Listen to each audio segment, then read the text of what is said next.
tous, c'est Hugo Mouton. On se retrouve aujourd'hui pour une vidéo sur le Grand Prix du Mexique 2021, le 18e Grand Prix de cette saison. On se rapproche de la fin au fur et à mesure.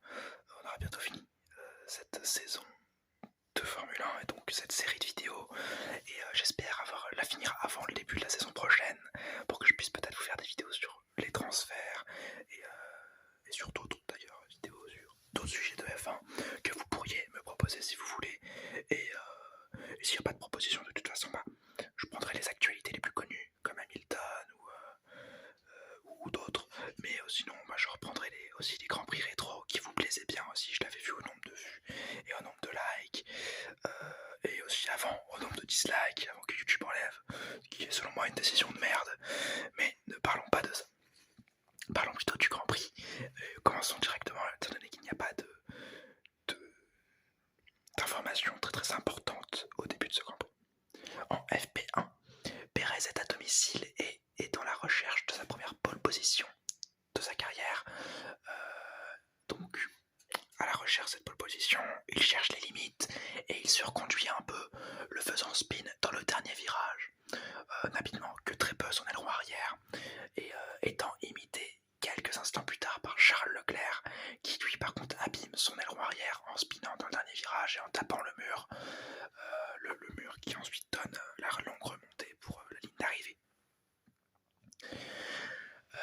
Hamilton passe dans l'herbe du premier virage. Alors c'est une erreur qu'on verra chez beaucoup de pilotes, comme c'est je crois que c'est la deuxième plus longue ligne droite des circuits de Formule 1. On va à fond, et quand on va à fond, il se peut qu'on aille un peu trop à fond et qu'on rate le point de freinage et qu'on bloque les pneus, et donc à ce moment-là il n'y a pas d'échappatoire, mais donc on passe dans l'herbe du premier virage, et c'est en l'occurrence ce que Hamilton a fait. Tsunoda prendra 5 places de pénalité car il a pris un moteur en plus sur l'allocation autorisée par les pilotes. Donc il a pris un élément moteur qu'il avait déjà pris en 4 fois, il en a pris une 5e fois, il doit prendre donc une pénalité.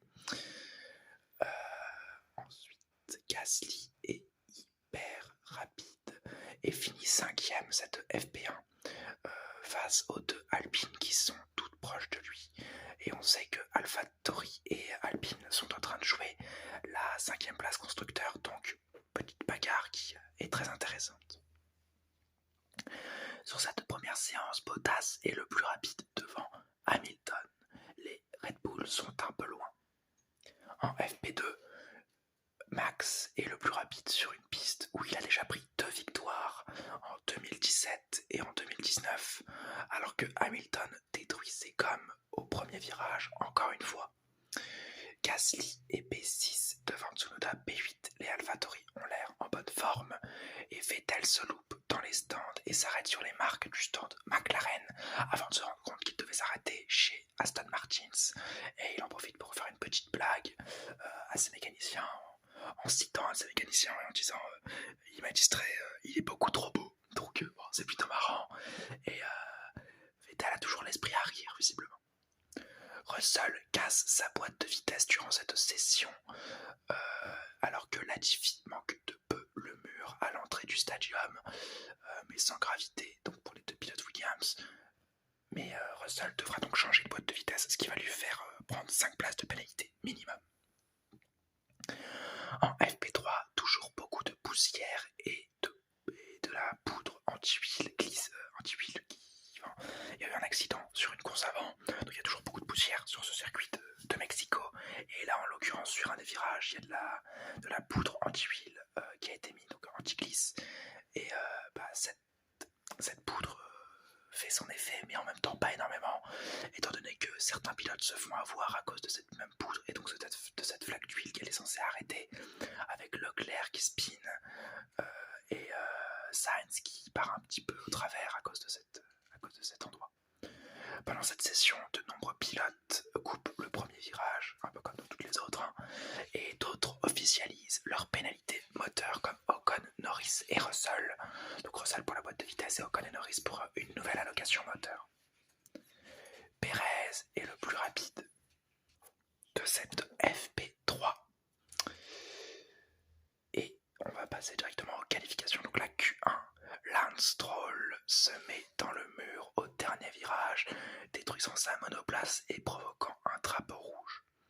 Au redémarrage, Sainz n'a plus de puissance, mais il réussit à redémarrer le moteur et il réussit à faire un temps, ce qui était un petit peu obligatoire s'il voulait passer en Q2. La session se passe tranquillement et Stroll, Mazepin, Schumacher, Latifi et Alonso sortent de cette Q1.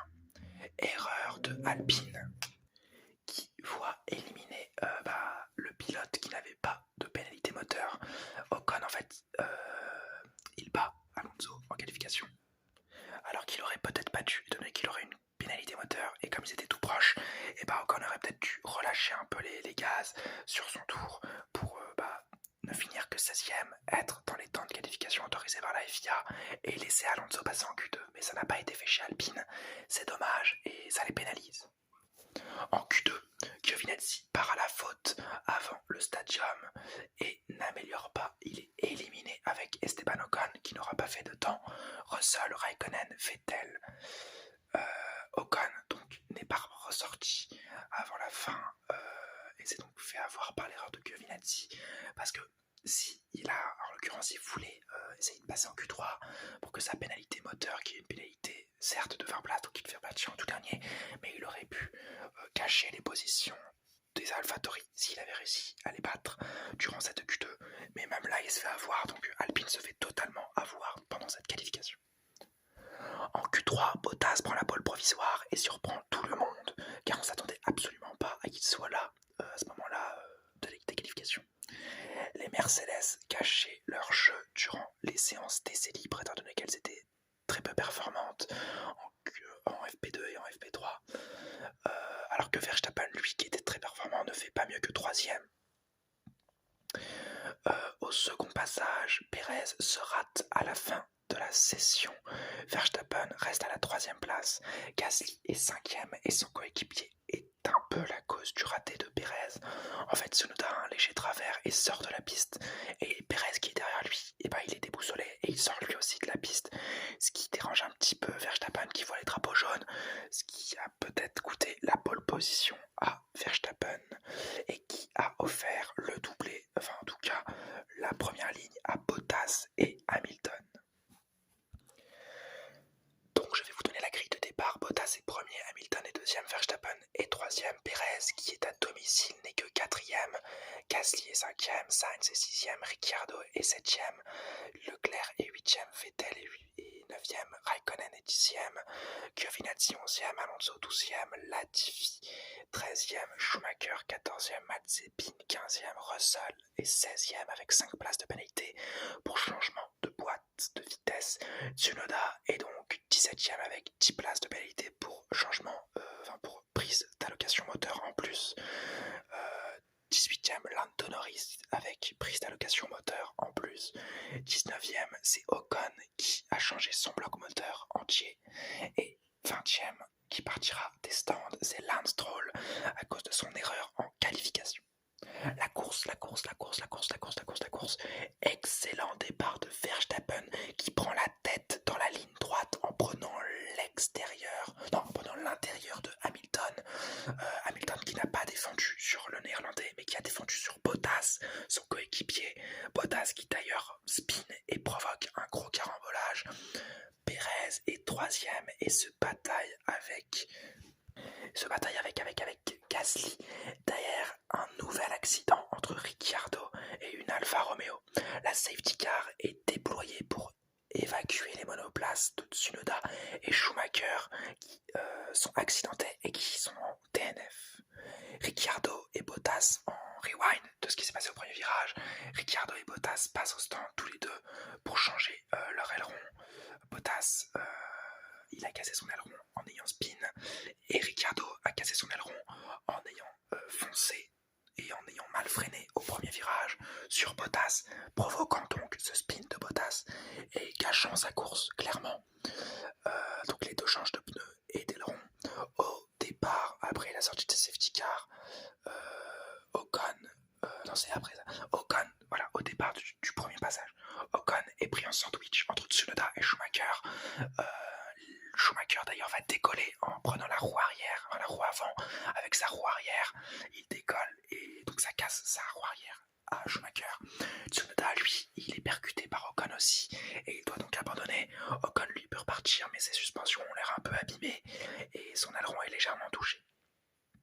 Au tour 5, donc, au redémarrage, après la safety car, c'est Verstappen qui est devant et au virage 13, le même Verstappen enfume un peu Hamilton et prend un petit coussin de seconde d'avance sur le Britannique.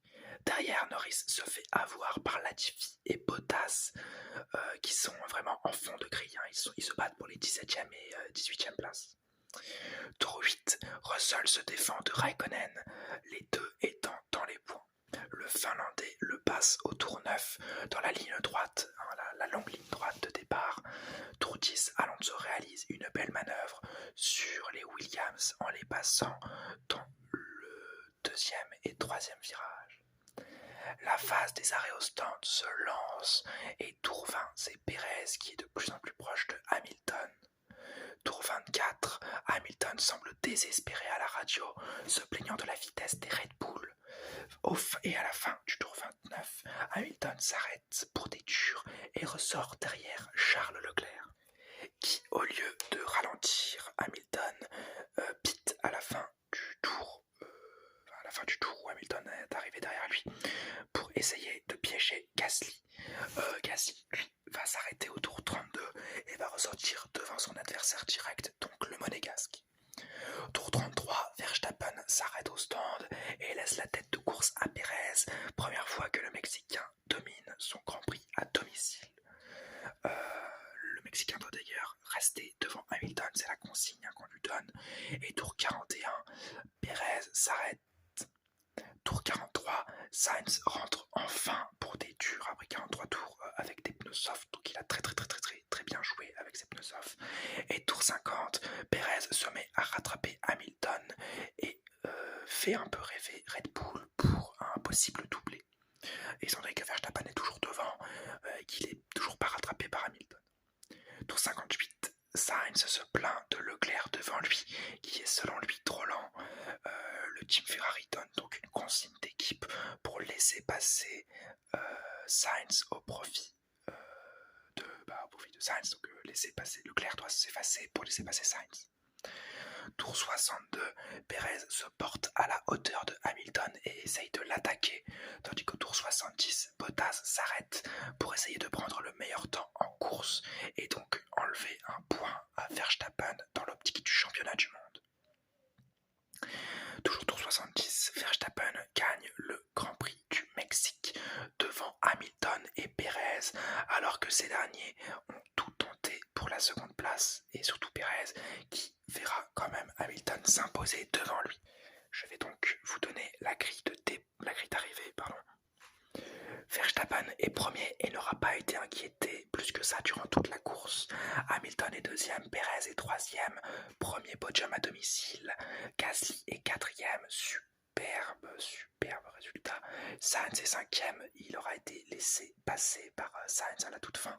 Sainz est donc sixième, Vettel est septième, Raikkonen est huitième, Alonso est neuvième, Norris est dixième, Giovinazzi est onzième, Ricciardo est douzième, Ocon est treizième, Stroll est quatorzième, Bottas est quinzième avec le meilleur temps en course qui ne lui rapporte pas de points.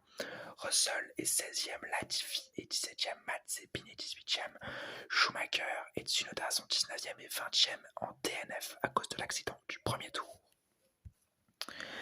Les enseignements de cette course, qui sont nombreux: Verstappen prend de l'avance, 20 points d'avance sur Hamilton, et un Grand Prix dominé de bout en bout. Alors, je dirais plutôt une course dominée de bout en bout, parce qu'un Grand Prix c'est tout le week-end, et il n'a pas tout dominé. Il a été battu en qualification par Bottas et par Hamilton, par les Mercedes en l'occurrence. Les Mercedes qui n'auront pas réussi à le challenger en course à cause déjà d'un événement au tout début et d'un manque de rythme durant cette course. Pérez est quant à lui un héros à domicile, c'est le premier Mexicain à monter sur un podium au Mexique et vraiment bravo à lui.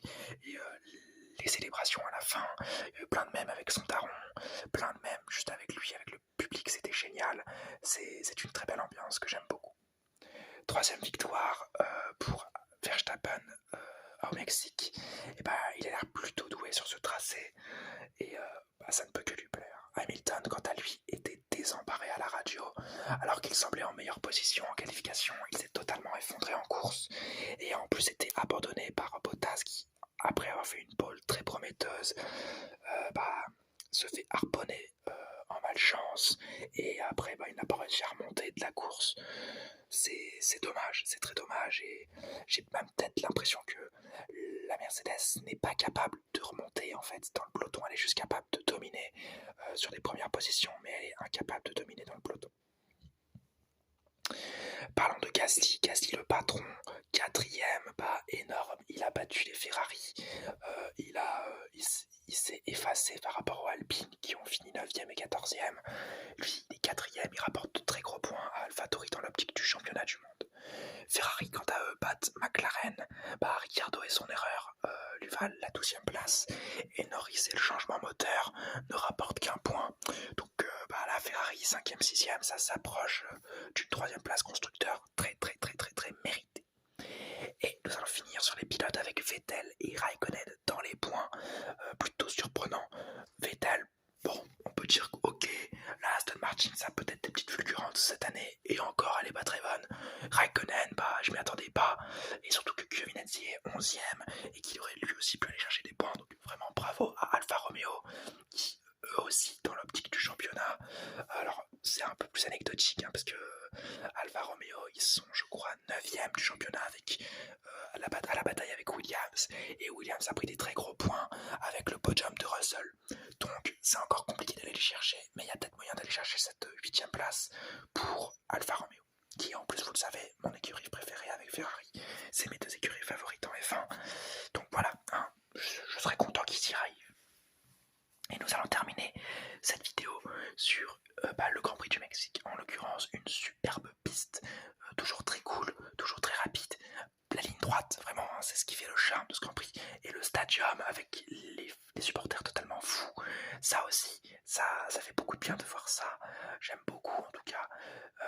Donc il y avait une super ambiance, il y avait une super course, des bonnes qualifications, malgré un carambolage en tour 1 qui n'est jamais vraiment quelque chose qui me plaît, on a eu de l'action, et donc pour ça je vais mettre un 14 parce que c'est toujours dans l'optique du championnat, donc on doit être un petit peu plus haut bien sûr, il y a eu la bataille championnat, c'est pas mal du tout, il y a eu de l'action, il y a eu des dépassements, et donc voilà, un 14, et surtout le public était génial, j'ai adoré. Et voilà, c'est déjà la fin de cette vidéo, j'espère qu'elle vous aura plu. Si c'est le cas, le petit like, le petit commentaire, le petit abonnement. Alors, comme d'habitude, je suis toujours un petit peu emmêlé dans mes notes. Vous l'avez vu en début de vidéo, après au fur et à mesure, ça se calme. J'espère que vous aimez bien ce type de vidéo. Faites-le moi savoir de toute façon dans les commentaires ou dans la barre de like. Et j'espère vous avoir détendu. Et n'oubliez pas, Forza Ferrari!